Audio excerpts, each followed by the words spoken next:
Hi friends, welcome back to my channel. I'm your girl Olushla. A quick one. I decided to make this video because I saw a tweet on Twitter this morning of a lady crying that let me use the word Canada is a scam. Come to Canada, come to Canada. Yeah. And she said Canada will humble you. So I'll be titling this video as Does Canada humble you? Or is Canada really humbling people? I would say yes. Yeah. Yes, because many people don't want to be accountable and responsible. Yes. And then the way you guys live in Nigeria, or the way we live in Nigeria, and is quite different from the way things are here and how things are run here. So in Nigeria, many people have mates. They send people on errands. You see them, they are big madams crossing their legs. Some have drivers. Even the ones that don't have drivers, that are just minimal, everybody's like puffed up. And when you come to a place like Canada, you have to run your own errands. This lady was complaining about her medical appointment and how it took her 3 months to get a doctor. Yes, so stop misleading the public. So this is how it works here. When you come to Canada, you have to fill out forms online, get your own family doctor. It doesn't mean you can't get medical aid if you need to be seen by a doctor at the emerge. But you need a family doctor that would attend to your family, keep your family records, be familiar with your family. That's what family doctor means. And it takes time for you to get that because you have to apply. Sometimes we get reviews. You have to talk to people who have had other family doctors and they have recommendations and all of that. So that's why it takes time. So now, if you're sick and you're very sick, you go to the emerge or you call 911. You would get all the help you need in the hospital. So there's nothing about Canada that is bad, that will make you cry online like it's a bad place to be. One of the best places. I mean, I haven't been to many places, but I love being a Canadian and love being in Canada. You have everything you want. So when you have the spirit of murmurings and complaints, you're never satisfied. Even when they put you in the midst of gold, you still complain. Now, to talk about that, many a times we take things that are not serious. You go to the hospital with pain, they look at you, they tell you, oh, medication can manage these pains, and because of that they tell you to go home, take medications, or go see your family doctor, which you have to make appointments. You don't sleep in the hospital because your head hurts, and yeah, like it's not life-threatening. I've seen cases where they see like, oh, this is life-threatening, they get on it right away. So Canada is a system, is a country that has a working system. Things are put in place, things works here. In Nigeria, you can go to the hospital and buy your way up to see the doctor right away, or you can bribe nurses and just go like that. We all know how these things are. That's a corrupt life does not talk about a working system. I'll go to the driving in Canada.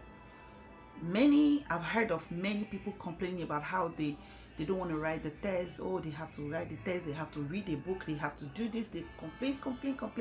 And then I'm like, hey, this is not Nigeria, where every people have license without even knowing how to move a car. Here you have to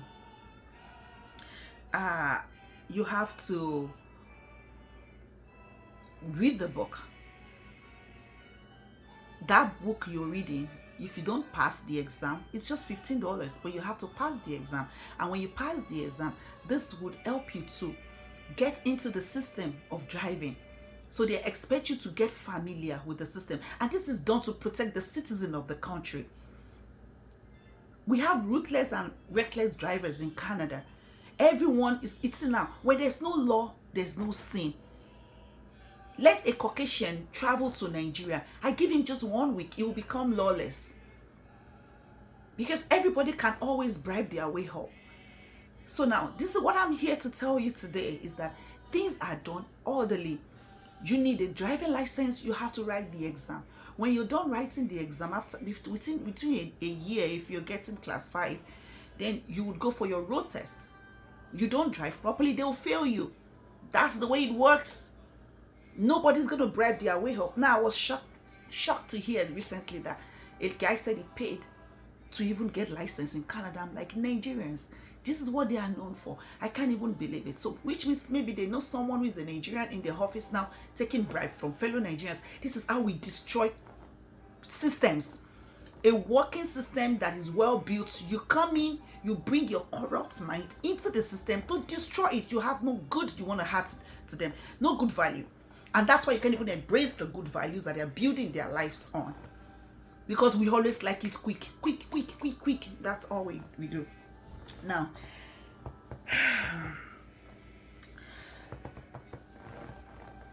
aside from this, I put some points down. Utilities management. In Nigeria, we have boreholes, we have water. I think now I learned that you now use a card for electricity. You only pay for what you use. I think I heard that that's the new system in Nigeria now, which is fair enough.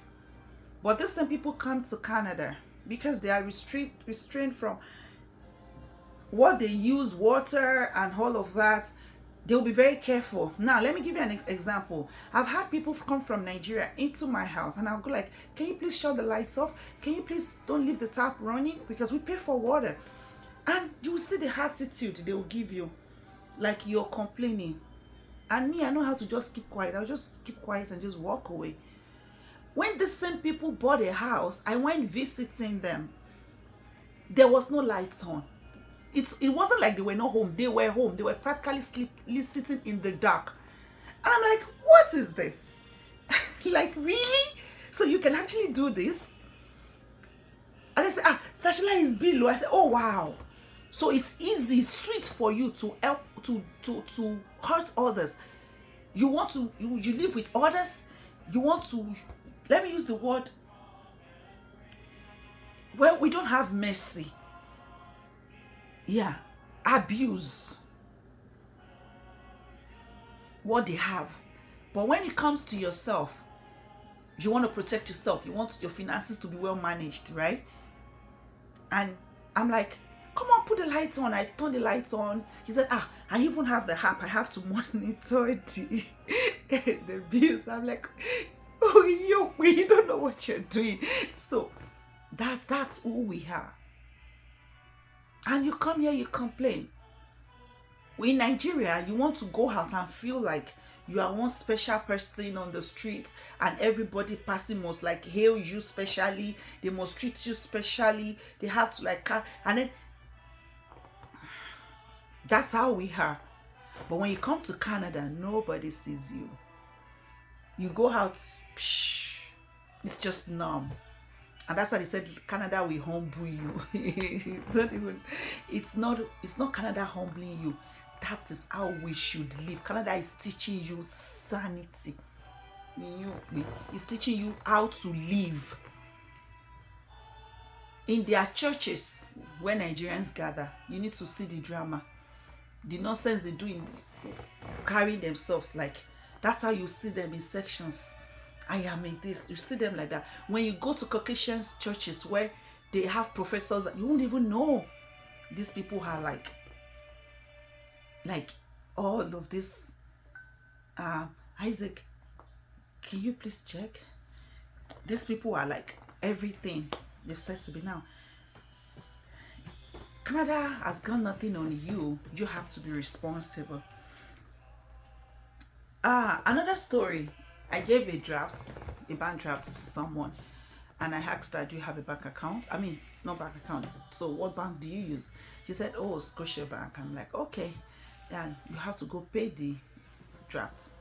She came back a couple of hours later and she was like, and they told me I have to go and pay it in my bank. I said, sorry, where did you go before?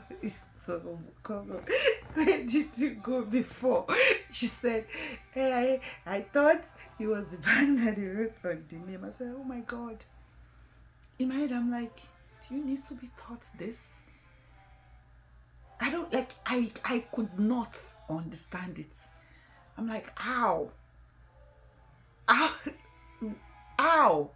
Like, it doesn't make sense. Most of these women, when you look at their life back home, their husband run their errands. And the other part of this topic is when you see people that are very responsible in Nigeria, women that are up and going, men that are up and going, when they come to Canada, they survive because they are used to making things happen for them. They are used to working out things for themselves. They are used to solving problems. So they don't get stranded. They live just, in fact, they are better off in the system. Many of these people will come that are lazy and looking for daily Canada will humble you. When you see them here, they always look for, oh, what grant can I get? Oh, what is the opportunity? And they ended up being a burden to the system. Eventually, they can't do nothing. When you start taking grants from the government, you depend on housing grants, clinical grants. If you want to buy a mortgage or you want to do something good for your life, you can't because you're already depending on the system, so they don't trust you financially. Do you understand? So, I said the act of being responsible isn't just being a mom or a dad. You must learn patience, respect for others and the system here. You must learn all that. You must learn to carry yourself responsibly. You have to wait if you have to wait. If they tell you go wait, you go wait. You don't muddle things up. You don't rush it all up because that's the way it works in Nigeria. It doesn't work that way here. It doesn't work that way here. Yeah. Yeah, so I said that Canada is humbling you because you're looking at where you're coming from, where it's like basically everything there is lawless. The system is lawless. They have the law, but nobody's abiding by the law. Yeah. So you bring that corrupt mindset to Canada, and then you want to implement it, and then all you have to tell us is, Canada will humble you. I am so bored here. You will see them asking questions on group pages. And where can I get this? I'm like, can't you use Google? Use Google. So with this viewpoint of mine, I'm here to tell you, like, I mean, why this month is my birthday, so I'm here to tell you that I'm a proud Canadian. When I came to Canada, I went to school straight, and I love it. It wasn't hard to integrate. It wasn't hard to blend in. It wasn't hard to survive. You just have to rise up, be responsible and accountable for yourself and for your family. Okay? It's so beautiful to be a Canadian. Life is easy depending on how you see it. You'll be happy. So if you have plans coming to Canada, please, this is where you want to be. Okay? Trust me, you can never go wrong with it, Isaac. Isaac. See, I'm calling your name. Everybody's here. Come, I'm almost done with my video. Come there. So this video is, it's very early in the morning, like 5 a.m. So it's beautiful. It's a beautiful nation. It's really, yeah, I love being a Canadian.